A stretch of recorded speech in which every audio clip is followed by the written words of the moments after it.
La prise de Constantinople en 1453 est un événement marquant dans l'histoire mondiale, symbolisant non seulement la fin de l'Empire byzantin, mais aussi l'ascension définitive de l'Empire ottoman comme grande puissance. Cet événement, dirigé par le sultan Mehmed II, surnommé le Conquérant, représente un tournant majeur pour l'histoire de l'Europe et du Moyen-Orient. Voulant en savoir plus, toutes les références de cette présente vidéo sont disponibles en description juste en dessous.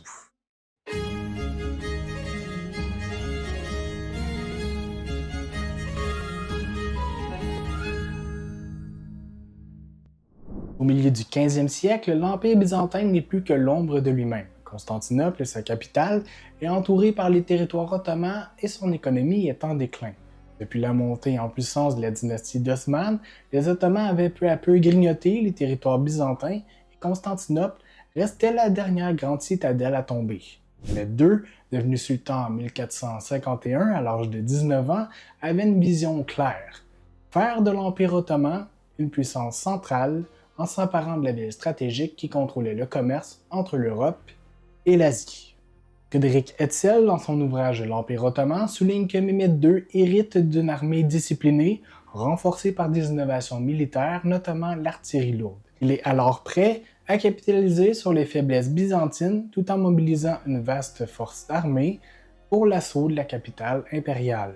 Mehmed II prépare méticuleusement la prise de Constantinople. Il fait construire la forteresse de Rimali Essari sur la rive européenne du Bosphore, un projet qui permet de contrôler complètement le détroit et de couper toute assistance maritime venant de la mer Noire vers Constantinople. L'empereur byzantin, Constantin XI, tente d'obtenir de l'aide des puissances européennes, mais l'Église orthodoxe, étant en schisme avec l'Église catholique, l'assistance est limitée.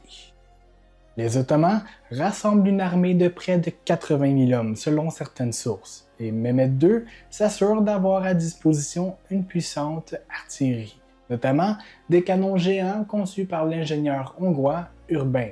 Ces canons sont capables de détruire les murailles massives de Constantinople, réputées impénétrables pendant des siècles.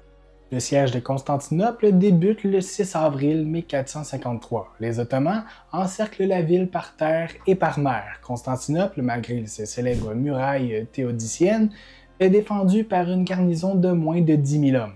L'empereur Constantin XI, conscient de la faiblesse de ses forces, décide de défendre la ville coûte que coûte. Les canons ottomans jouent un rôle décisif dans l'assaut. Les puissants projectiles martèlent les murailles jour après jour, créant des brèches. Cependant, la défense byzantine reste tenace, utilisant des stratégies ingénieuses pour réparer les murs pendant la nuit et repousser les Ottomans. Un autre élément crucial du siège est la maîtrise maritime. Bien que la flotte byzantine soit inférieure en nombre, elle parvient temporairement à maintenir un accès à la Corne d'Or grâce à une grande chaîne en fer qui bloque l'entrée du port. Pour contourner cet obstacle, Mehmed II fait preuve d'une créativité stratégique remarquable. Il ordonne à ses troupes de transporter par voie terrestre une flotte de bateaux autour de la chaîne, démontrant l'ingéniosité militaire qui sera la marque de son règne. Cette manœuvre permet aux Ottomans d'attaquer la ville sur plusieurs fronts, mettant encore plus de pression sur les défenseurs. Le 29 mai 1453, après 53 jours de siège, les troupes ottomanes lancent leur assaut final. Les défenseurs, épuisés et en sous-nombre, ne peuvent plus contenir les vagues d'attaque. Mehmed II ordonne une attaque coordonnée sur plusieurs points de la ville. Malgré une résistance farouche, notamment de l'empereur Constantin XI, qui mourra en défendant la ville, Constantinople tombe aux mains des Ottomans. L'entrée triomphale de Mehmed II dans la ville marque la fin de l'Empire byzantin. Mehmed II, conscient de l'importance symbolique de sa victoire, prend des mesures immédiates pour renforcer son contrôle sur la ville. Il ordonne que la célèbre basilique Sainte-Sophie soit transformée en mosquée, mais veille également à ce que la ville ne soit pas entièrement détruite. Il invite des artisans, des marchands et des populations diverses à s'installer à Constantinople, qui deviendra la capitale de l'Empire ottoman, sous le nom d'Istanbul. La chute de Constantinople a des conséquences profondes sur l'Europe et sur le monde. En Occident, elle marque la fin du Moyen Âge et précipite la fin de l'ordre médiéval. Avec la prise de Constantinople, les Ottomans contrôlent désormais les routes commerciales entre l'Europe et l'Asie, ce qui pousse les puissances européennes à chercher d'autres voies maritimes vers l'Orient. conduisant indirectement à l'ère des grandes découvertes. Pour l'Empire ottoman, la prise de Constantinople consolide sa position de grande puissance et inaugure une période d'expansion territoriale rapide. La ville devient le centre névralgique de l'Empire et Mehmed II, en tant que conquérant de Constantinople, entre dans l'histoire comme l'un des plus grands sultans ottomans.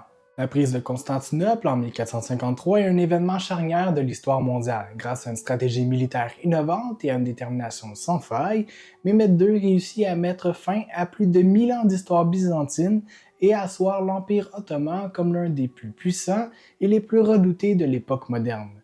Cet événement ne marque pas seulement la fin d'un empire, mais aussi le début d'une nouvelle ère pour la Méditerranée et le monde islamique. Voilà, c'est tout pour ce troisième épisode de cette série consacrée à l'Empire ottoman.